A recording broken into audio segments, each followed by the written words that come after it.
To unpack this, I'm joined in studio by the DA's Luyolo Mphithi, and he is the national leader of the DA Youth, and he joins me here in Johannesburg studios. And of course, in our Durban studios, we're joined by the ANC Youth League's Mlondi Mkhize. He speaks for the Youth League, and of course, the EFF's Keetse, who is the president of the EFF Student Command, also joins us on the line from Johannesburg. Gentlemen, thank you very much for your time. I'm going to start with you, Mr. Mkhize, in Durban. What strategies would you have as the leadership of young people in the ANC? The figures here say we are now standing at 7.9 million of young people who are unemployed in this country. Well, the figures are quite disturbing, unacceptable, we must say, as the African National Congress Youth League. But I think it is quite interesting and something that we must look into at a close range. The figures and the stats between the age of 16 till the age of 21, 22, they account for about 40% of the total unemployment population. And if we're to deal with the issues appropriately, we should be asking whether someone who's at age 16 to age 18 to age 20, would that be a person that should be looking or should be an entry labor market, or that should be someone who should be in school acquiring skills for the market? And I think part of the things that we've got to do is that was to deal with unemployment by providing opportunities for people to be employed. But we ought to look at who is part and parcel of this so that we're able to solve real problems rather than to deal with what appears to be problems. For us, the unemployment of the youth is the real problem in South Africa. The other real problem in South Africa is that most of the young people enter or go to the labor market untrained with no skills, which means that these are dropouts of either high school, universities, or tertiary institutions. And I think that as part of curbing unemployment, we therefore need to create conducive environment for many of our young people, male and female, to first and foremost complete their matric, complete their tertiary institutions before they join the entry labor market. There are a variety of factors that make them to drop out. As a result, start to look for a job. As a result, end up being part of the statistics of the unemployed youth. Mr. And I think that broadly dealing with that question, those are things that we don't need to ignore. Let me interrupt you there very quickly. You are detailing the reasons that young people drop out of school. I asked you about strategies as a youth organization that belongs to the governing party. What strategies have you devised for young people to gain employment? Well, I think I was responding to the question. When you say what are the strategies to deal with unemployment, part of the things that we ought to consider is we've got to look at what is making unemployment. And I'm saying to you, part of the things that affect us is that there are people who become part and parcel of the stats of the entry labor market who should not be there. And I'm saying as part of the things that we ought to be doing is that we ought to be making and creating mechanisms to ensure that people who are in high school and people who are in tertiary institutions do finish or do complete the course that they start to ensure that they've got skills. That's number one. Number two is to create jobs for those that qualify to be in the entry labor market. All right. Let's come into studio. Mr. Mphithi, you lead the DA Youth at a national level. Your party is in government in the Western Cape and the municipalities, some municipalities there. What strategies have you put in place to ensure the absorption of young people into the work environment? Thank you, Xoli. What I really believe is that you cannot have a conducive employment strategy that needs to be employed across the country if you don't have a state that is free from corruption, a state that is free from looting from politicians. That is why we don't have policies in this country that are able to be implementable, because the state is corrupt. Now, we need to be honest here. The fact is the ANC has failed when it comes to youth unemployment. Youth unemployment is increasing in this previous quarter. Youth unemployment. Mr. Mphithi. What we have done as the DA is this.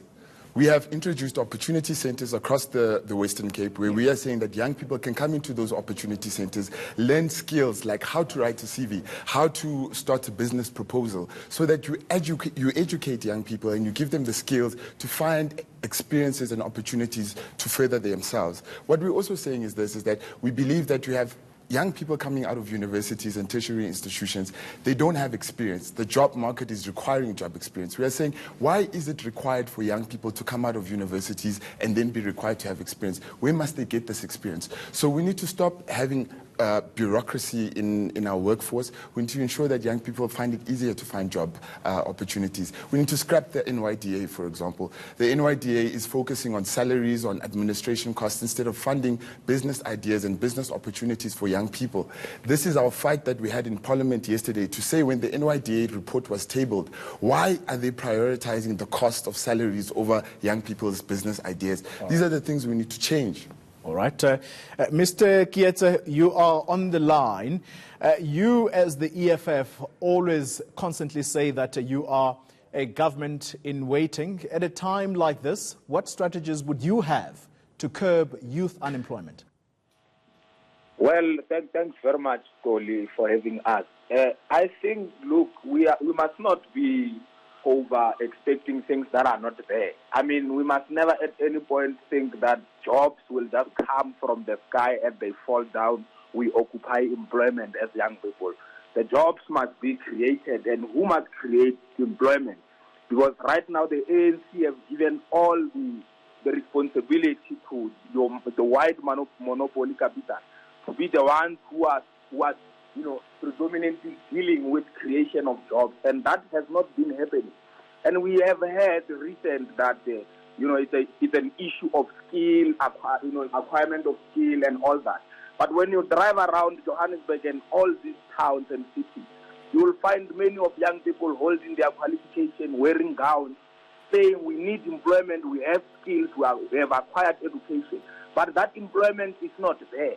And that is why you hear the EFF is saying we must have our own, the state must create its own capacity so that it can, have a state-led industrial development where we are going to be able to create sufficient jobs for our young people. If we are thinking right now at this age that there will be someone from China or America or Germany who will come here and create employment for our people, we are lying to ourselves. It did not work, and we must accept. So we are happy that even the policy position of the EFF, even in terms of even its founding manifesto, it put it very clear that there must be a massive industrialization of South African economy, because there are a lot of things that they don't even need. Metric, as one of the fellows was saying, people are dropping out and therefore there's no employment. I mean, people who do assembling in your China and all these assembling of these TV sets and all that. Many of them, they don't have metric, but they just have skill of doing that particular, the jobs that are required. But we are saying we must have a way of then decentralizing this nostra to say white people, white monopoly capital are the ones who are going to create employment for us. Our government must take responsibility, and if that is not going to happen, that is why we're saying the EFF must take charge so that we can help these people on how the content and sound jobs can be created. Mr. Keetse, while I have you on the line, let me tackle this particular issue that was raised by your counterpart in the DA here, and that is that you can't have a state that creates a conducive environment for job creation when you have rampant corruption. And without exception, all the parties I'm speaking to right now, you have been affected in one way or another, whether you speak Patricia de Lille in Cape Town, who's just had charges laid against her by the City Council, whether you speak the VBS matter. How are you as the EFF going to deal with this matter of corruption? Well, we are very firm in terms of corruption, and our last cardinal pillar, we are very, very clear in terms of how we deal with corrupt officials. And we have already said with this issue. How do you deal with corrupt officials within the party? Tell me. Well, we don't have any corrupt individual in the EFF, unless if you have that person, you tell us, we deal with that person decisively.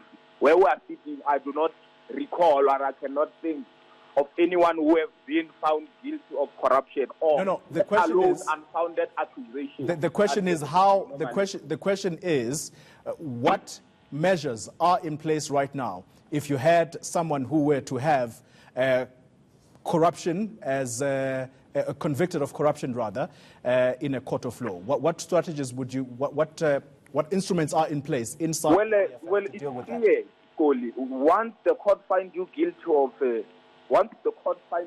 of corruption and irregularities and what so forth, you are automatically signing a resignation letter and an automatic expulsion from the EFF, because that's not who we associate ourselves with. I mean, because we are very clear in terms of fighting corruption, and we can't be the ones who are perpetuating it and who are found wanting and being the ones who are found guilty of corruption. We are very firm. Should anyone be found guilty of corruption in the EFF, they wouldn't be seeing the next minute in the party. If you are accused of corruption and not found guilty yet, what happens? Well, it depends what kind of accusation. Remember the nature and the character of our revolution, Koli. There will be many of these accusations coming forth precisely because of the elections who are going in next year. Many of them, they are panicking. They are really on a panic mode. They will try to throw everything they can. So we ought to be careful in terms of analyzing and scrutinizing these kind of allegations that are brought forth to our leaders. All right. Let me come back to you, Mr. Mkhize, in Durban. The DA candidate here is saying that the NYDA, which is targeted at young people, is merely a vehicle for salary increases for people who, in their majority, are ANC Youth League leaders who occupy the positions of leadership in the NYDA. I would have thought that we're here to take serious the interest of young people, not to play some cheap party politics. And I was quite happy when someone intended to do so, to remind him that, by the way, there is an Helen's debacle at Cape Town, so they must not try to be holier than thou.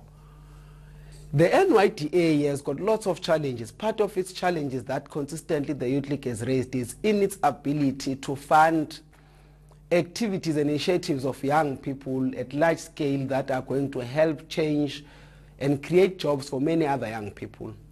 But that does not suggest that the NYDA is not doing anything at the moment.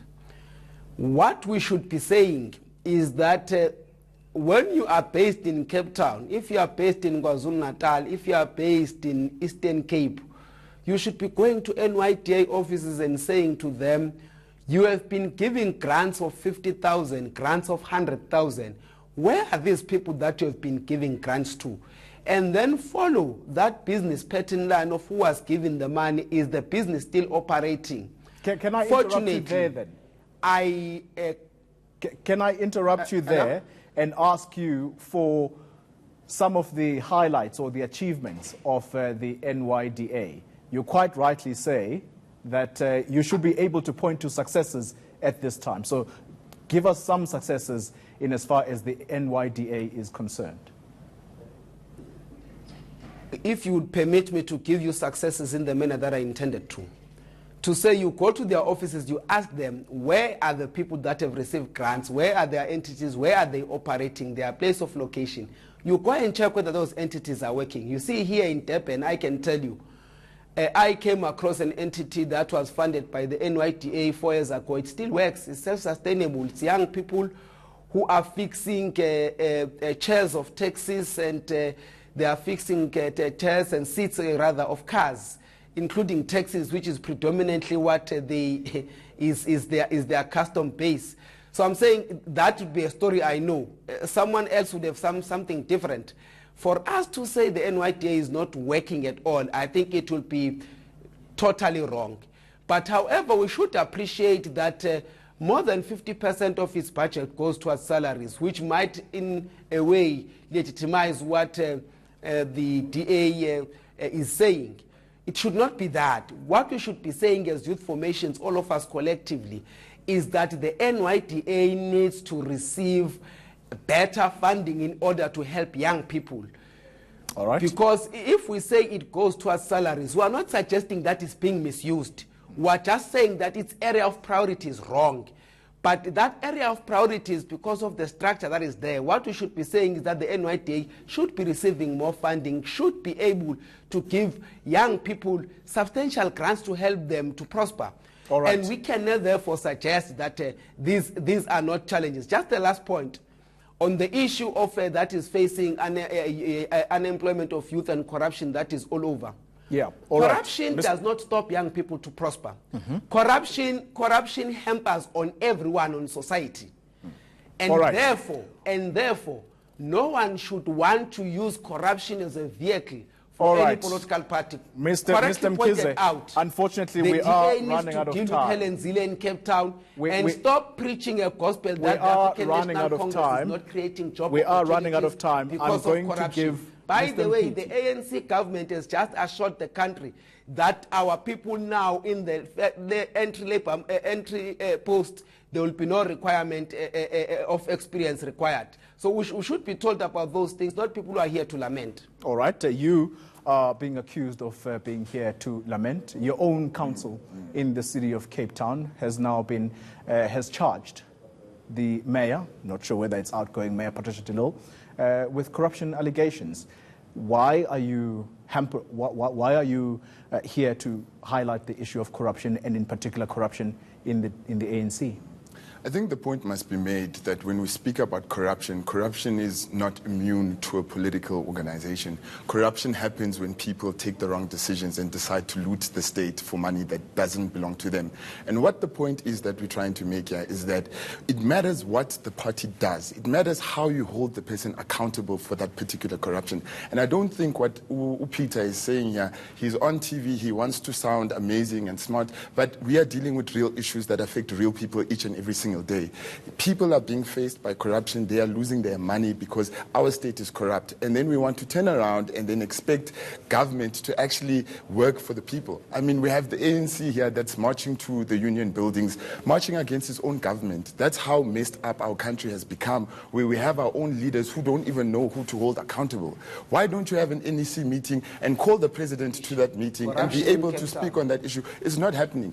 On the point of Cape Town is to say this, is that there are processes that the council is taking, which is a multi-party council that is there, that is taking these decisions. The Bowman report has been presented to that council meeting, and it's up to that council to decide how they want to proceed with those particular charges. In terms of the DA has been clear where it stands. We do not accept corruption within the party. We do not accept people who want to be corrupt, and that's why we've acted in the manner that we have. So I think we need to be real with the issues, is that we are talking about unemployment in this country. We're talking about a job summit that happened not so long ago that was called by the president, where even the Youth League itself was not even invited. So if we want to speak about organizations that come together as young people, then we need to speak about how the ANC Youth League, even in its own political party, is not even heard. So how then do we say, as the ANC Youth League and the EFF and the DA Youth, we come together and we say the issue of youth unemployment is far bigger than political parties, far bigger than ideology. It's affecting young people on the ground, and that is the issues that we need to be discussing.